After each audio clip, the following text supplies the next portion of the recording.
स्वागत है आपका ग्रामीण हिंदी में।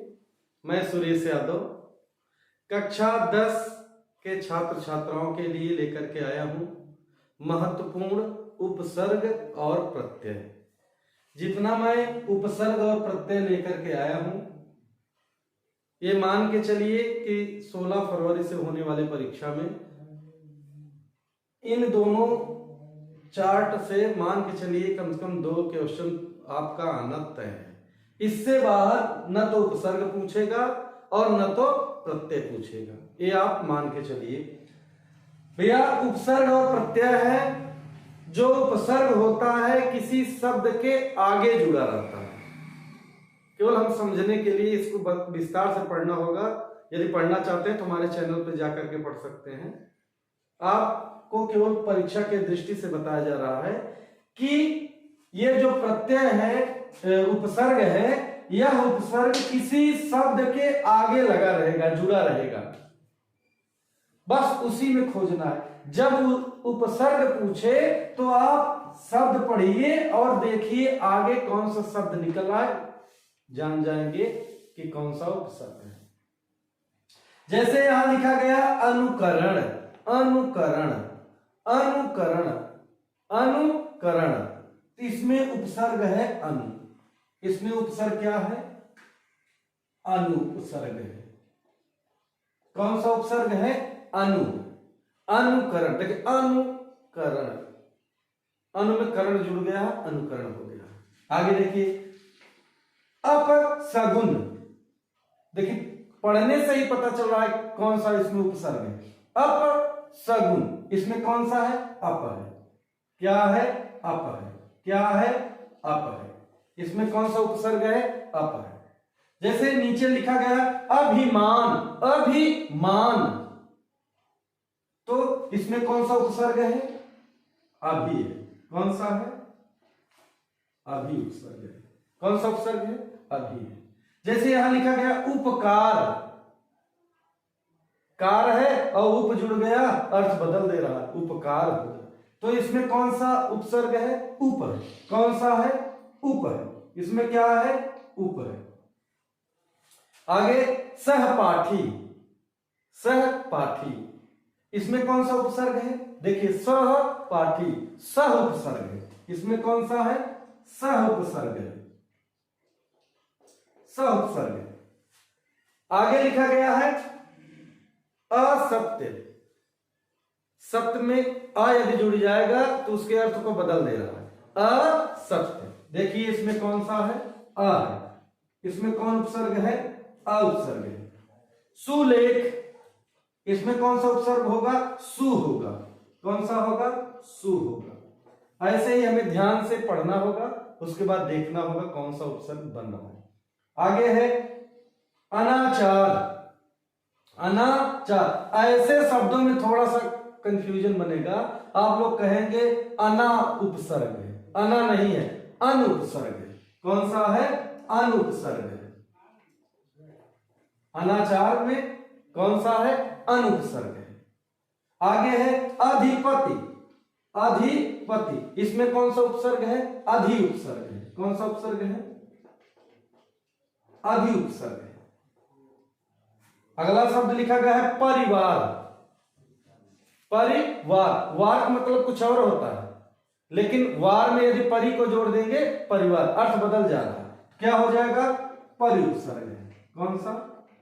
परि उपसर्ग। आगे देखिए निर्दोष, इसमें क्या होगा? निर हो जाएगा।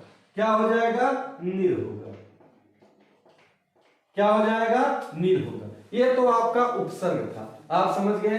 अनुकरण में अनुपसर्ग है, अपसगुन में अप है, अभिमान में अभि है, उपकार में उप है, सहपाठी में सह उपसर्ग है, असत्य में अउपसर्ग है, सुलेख में सुपसर्ग है, अनाचार में अनुपसर्ग है, अधिपति में अधिउपसर्ग है, परिवार में परि उपसर्ग है, निर्दोष में निरुपसर्ग है। यदि इतने उपसर्ग को आप तैयार कर लेते हैं, याद कर लेते हैं, तो आपके परीक्षा में इससे बाहर उपसर्ग नहीं पूछेगा। उसके बाद आता है प्रत्यय। हर समय उपसर्ग हम आगे खोजेंगे। कहां खोजेंगे? आगे खोजेंगे, आगे देखेंगे। और प्रत्यय को हम हर समय पीछे देखेंगे। प्रत्यय को कहां खोजेंगे? पीछे खोजेंगे। जैसे कोई शब्द लिखा रहेगा, उस शब्द को ध्यान से पढ़ोगे ना तो उसी में उसका प्रत्यय छुपा रहेगा। जैसे लिखा है भलाई, क्या लिखा है? भलाई, भलाई, भलाई, भलाई, क्या है? आई, क्या है? आई। ये क्या है? आपका प्रत्यय। क्या है? प्रत्यय। जैसे बचपन, बचपन, पन, क्या आ रहा है? पन। कौन सा उपसर्ग आ रहा है? कौन सा प्रत्यय आ रहा है? पन आ रहा है। कौन सा प्रत्यय आ रहा है? पन आ रहा है। हर समय प्रत्यय पीछे लगेगा, हर समय प्रत्यय पीछे लगेगा। इसको जैसे पढ़ेंगे आपको समझ में आ जाएगा। सजावट, सजावट, कौन सा प्रत्यय है? वट प्रत्यय, सजावट। जैसे घबराहट, या तो आहट होगा, आहट या हट। बात समझ में आ गया? परीक्षा में या तो आहट लिखा रहेगा या तो हट लिखा रहेगा। मधुरता, कौन सा उपसर्ग है इसमें? ता। इसमें कौन सा प्रत्यय है? ता है, उपसर्ग नहीं, ता। प्रत्यय पीछे लगता है। प्रत्यय कहां लगता है? पीछे लगता है। और उपसर्ग कहां लगता है? आगे लगता है। तो मधुरता में कौन सा प्रत्यय है? ता प्रत्यय है। यहां उपसर्ग नहीं खोज रहे हैं, प्रत्यय खोज रहे हैं। महत्व में कौन सा प्रत्यय है? महत्व, त्व प्रत्यय है। कौन सा प्रत्यय है? त्व प्रत्यय है। कौन सा प्रत्यय है? त्व प्रत्यय है। दैनिक, दैनिक, इसमें कौन सा प्रत्यय है? इक है। कौन सा है? इक है। इसमें कौन सा प्रत्यय है? इक प्रत्यय है। पछतावा, इसमें क्या है? वा। इसमें कौन है? वा प्रत्यय है। इसमें कौन? पछतावा। आगे है विदेशी, आगे क्या है? विदेशी, ई प्रत्यय है। विदेशी, कौन सा प्रत्यय है? ई प्रत्यय है, विदेशी। आगे कोचवान, कौन सा है? वान। कौन सा प्रत्यय है? वान प्रत्यय है। बुढ़ापा, बुढ़ापा, जिसपे ज्यादा जोर पड़े वही समझ जाइएगा प्रत्यय है। बुढ़ापा, पा, पा क्या है? प्रत्यय है। पा क्या है? प्रत्यय है। एक बार पुनः देख लीजिए, जब हम शब्द को पढ़ेंगे जिसपे ज्यादा जोर पड़े अंत में समझ जाइएगा प्रत्यय है, और जिस शब्द को पढ़ने में आगे ज्यादा जोर पड़े समझ जाइएगा उपसर्ग है। जैसे भलाई, आई, उपसर्ग प्रत्यय कौन सा है? आई। बचपन, पन क्या है? प्रत्यय है। सजावट, वट क्या है? प्रत्यय है। घबराहट, आहट या हट क्या है? प्रत्यय है। मधुरता, ता क्या है? प्रत्यय है। महत्व, त्व क्या है? प्रत्यय है। दैनिक, इक क्या है? प्रत्यय है। दैनिक, इक क्या है? प्रत्यय है। पछतावा, वा क्या है? प्रत्यय है। विदेशी, ई क्या है? प्रत्यय। अब मत कहना कि विदेशी, सी नहीं, ई, सी नहीं, ई, विदेशी, ई क्या है? प्रत्यय है। कोचवान, वान क्या है?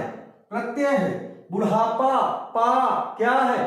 प्रत्यय है। ऐसे ही उपसर्ग को देखेंगे, ऐसे ही हम प्रत्यय को देखेंगे। उपसर्ग में आगे ध्यान देंगे और प्रत्यय में पीछे ध्यान देंगे। आपके यूपी बोर्ड की दृष्टि से, जो 16 फरवरी को होने वाला यूपी बोर्ड है, जान लीजिए परीक्षा के दृष्टि से बहुत ही महत्वपूर्ण है। इससे बाहर ना प्रत्यय आएगा, इससे बाहर ना उपसर्ग आएगा।